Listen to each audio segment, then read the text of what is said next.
Hi guys, John here with sandblastingmachines.com with another item off the shelf. Today I want to talk to you about the Clemco 3/16 inch reusable hose ends.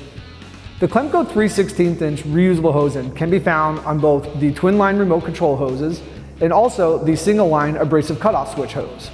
This reusable hose end can be reattached simply by cutting the hose back, unscrewing, and screwing this compression fitting back onto the hose.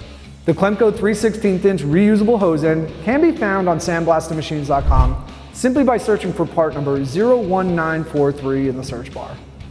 And as always, I'm John, and thanks for watching.